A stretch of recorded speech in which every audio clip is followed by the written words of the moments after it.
Salam sejahtera. Inilah yang paling memalukan sekali, kata netizen. Ini apabila dilantik sebagai penasihat SG4 tetapi tiada hasil kejayaan. Itu merujuk kepada Tun Mahathir Mohamad. Meskipun beliau telah dilantik sebagai penasihat SG4, tetapi kata netizen masih belum ada kelihatan perubahan kejayaan besar yang signifikan dalam 4 buah negeri yang dipimpin Perikatan Nasional. Tiada hasil kejayaan dicatatkan oleh syarikat yang dibentuk oleh 4 kerajaan negeri takbiran Perikatan Nasional PN. SG4 Group Sdn Bhd, meskipun mereka melantik Tun Mahathir Mohamad sebagai penasihat SG4. Menurut penganalisis politik UMCEDEL Profesor Azman Awang Pawi, setakat ini tiada arah tuju strategik yang diumumkan oleh negeri-negeri SG4. Beliau merujuk kepada negeri Kelantan, Terengganu, Kedah dan Perlis. Tiada rancangan ekonomi bersama di antara negeri, tiada reformasi sosial kolektif, dan tiada rancangan digital atau teknologi daripada SG4.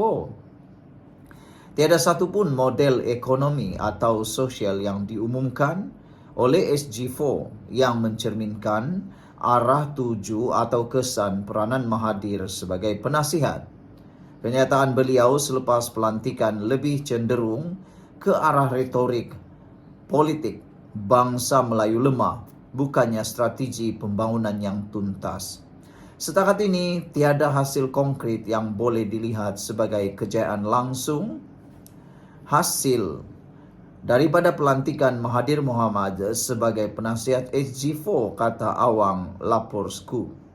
Beliau berkata, umum memahami bahawa tujuan asal SG4 dan Mahathir adalah untuk mempercepatkan pembangunan ekonomi. Ini juga bermakna keempat-empat negeri tersebut perlu diuruskan dengan berkesan. Peranan Mahathir adalah menghubungkan negeri-negeri ini dengan pelabur seperti Jepun dan Korea Selatan, di mana beliau mempunyai hubungan rapat. Isu kewangan Terengganu bagaimanapun menunjukkan tiada mekanisme berkaitan dengan perkongsian sumber atau keutuhan fiskal dalam SG4. Jika SG4 benar-benar mahu menjadi blok kuasa alternatif, ia perlu mempunyai struktur seperti dana pembangunan serantau atau dana kecemasan antara negeri. Paling tidak pun koordinasi untuk pelaburan dan keusahawanan antar negeri. Tetapi, kita tidak melihat sebarang usaha bersama dari anggota SG4 untuk membantu Terengganu. Ini menunjukkan SG4 lebih simbolik, bukannya institusi yang berfungsi. SG4 ditubuhkan pada September tahun lalu dengan tujuan berkongsi kemakmuran oleh 4 negeri tersebut dan Dr. Mahathir dilantik sebagai penasihat. Gagal takbir SG4, tapi Kempunan Putrajaya. Pada Mac 23, 2025, Naib Presiden PKR Nik Ahmad membidas Perikatan Nasional yang kempunan untuk menjadi kerajaan pusat meskipun Pakatan Pembangkang tersebut gagal membawa sebarang kemajuan ekonomi maupun pembangunan di 4 negeri takbiran mereka SG4. PN gagal menguruskan ekonomi negeri SG4 iaitu Kelantan, Terengganu, Kedah dan Perlis untuk dijadikan model jika sekali lagi mahu mentadbir Putrajaya. SG4 Group Sdn Bhd yang kononnya akan membawa kemajuan ekonomi kepada 4 negeri pembangkang terbukti tidak praktikal dan tidak memberi kesan signifikan kepada pembangunan negeri tersebut, katanya lapor FMT. Beliau berkata demikian ketika mengulas kenyataan pengerusi PN Tan Sri Muhyiddin Yassin yang yakin bahawa gabungan pimpinannya itu mampu menerajui negara dengan lebih baik berbanding kerajaan perpaduan PHBN. Prestasi buruk ini diteruskan oleh blok pembangkang tersebut di Parlimen, kata Nik Nazmi. Beliau menambah prestasi Muhyiddin sebagai Perdana Menteri yang ke-8 mengecewakan karena gagal menguruskan ekonomi. Kabinet bayangan yang dibentuk PN juga tidak berfungsi sebagai semak dan imbang yang efektif, malah gagal menawarkan belanjawan alternatif sebagai blok pembangkang untuk dinilai rakyat. Jadi ada yang cadangkan SG4 bubarkan saja. Sekian dulu, kita jumpa lagi. Bye-bye. Salam sejahtera, terima kasih kerana bersama dengan saya di Nazilin Unity Channel. Bak kata orang tua-tua, apa yang Anda tanam itu yang Anda tuai.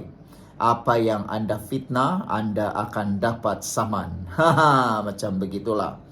Hari ini, seorang ustaz telah pun diperintah bayar sebanyak 2,5 juta ringgit kepada Khairi Jamaluddin. Ustaz Abu Syafiq memfitnah KJ dan telah pun membayar 2,5 juta ringgit.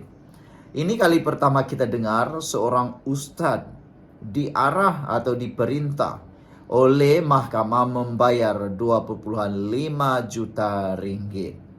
Saudara-saudara, Mahkamah Tinggi di sini pada Jumaat memerintahkan pendakwa bebas Ustaz Abu Syafiq membayar 2,5 juta ringgit kerana memfitnah bekas Menteri Kesihatan Khairi Jamaluddin berhubung pandemik COVID-19 dan program vaksinasi kerajaan.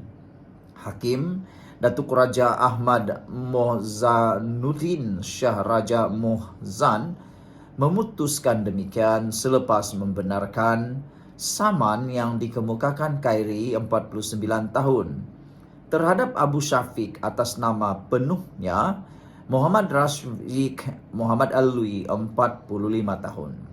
Semasa prosiding, Hakim berkata, Khairi selaku planatif layak menerima ganti rugi berjumlah 2 juta ringgit, iaitu masing-masing 250 ribu ringgit bagi setiap 8 kenyataan fitnah. Menurutnya, baki 500 ribu ringgit lagi ialah ganti rugi teladan dan ganti rugi teruk, menjadikan jumlah keseluruhan 2,5 juta ringgit. Ketika membaca keputusan, Hakim berkata, Muhammad Rashid ataupun ustaz itu selaku defendant sengaja mengambil kenyataan Khairi di luar konteks masa dan mengemukakannya dengan cara yang tidak benar serta mengelirukan demi mencipta naratif palsu.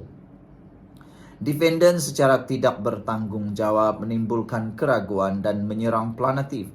Sedangkan ketika itu rakyat berada dalam ketakutan kerana tidak pernah berdepan dengan virus yang tidak pernah dialami kecuali dilihat dalam filem-filem.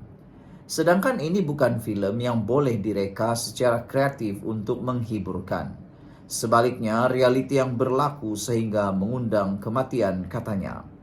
Hakim Raja Ahmad Mohzanuddin Shah turut mempersoalkan sama ada tindakan duduk membatu sahaja boleh membantu mencegah kematian sekiranya berlaku krisis yang teruk.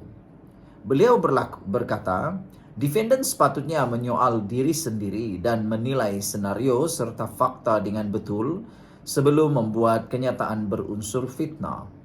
Kes ini sepatutnya menjadi pengajaran kepada defendant dan semua individu supaya tidak menyebarkan maklumat tidak sahih serta tidak diprovokasi, terutamanya semasa kita menghadapi krisis hidup mati, kata Hakim. Selain itu, tindakan defendant menerbitkan gambar salah seorang anak planatif juga merupakan sesuatu yang tidak boleh dibiarkan. Perbuatan itu membahayakan kanak-kanak yang tidak bersalah serta tiada kena-mengena dengan peranan planatif dalam perjuangan menentang COVID-19, katanya turut memerintah defendant membayar kos sebanyak RM50,000. Beliau berkata mahkamah juga mendapati kenyataan berunsur fitnah seperti itu akan melemahkan semangat dan menjejaskan emosi petugas barisan hadapan yang ketika itu diketuai oleh planatif.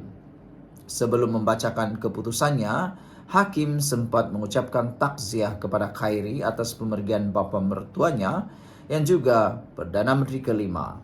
Tun Abdullah Ahmad Badawi. Khairi telah memfailkan saman terhadap Muhammad Rasyik dan bekas ahli Majlis Kerja Tertinggi MKT UMNO Datuk Lokman Nur Adam selaku defendant di Mahkamah Tinggi di sini pada 25 Januari 2022 lalu. Saman itu dibuat susulan tulisan dalam talian antara 20 Oktober 2021 hingga 10 Januari 2022 berkaitan program vaksinasi COVID-19 kerajaan. Saman tersebut difailkan melalui Tetuan Rashid Zulkifli selepas defendant enggan mematuhi tuntutan Khairi antaranya supaya dakwaan-dakwaan mereka dipadam pada 16 Januari 2022. Menurut laporan, Khairi menuntut ganti rugi ganti rugi teladan, dan ganti rugi teruk, serta perintah supaya status dipertikaikan dipadam, serta permohonan maaf di media sosial dan beberapa portal berita. Pada itu, Muhammad Rasyik menerusi satu hantaran berasingan sebelum ini turut menyatakan bahawa dia akan memadam segala hantaran dan video vaksin berkait dengan bekas ahli Parlimen Rembau itu. Bagaimanapun, pada 15 April 2024, kes saman terhadap Lokman diselesaikan secara baik apabila beliau bersetuju untuk memohon maaf kepada Khairi dalam tempoh 30 hari selain membayar pampasan. Sekian untuk kali ini, jangan lupa tinggalkan komen Anda.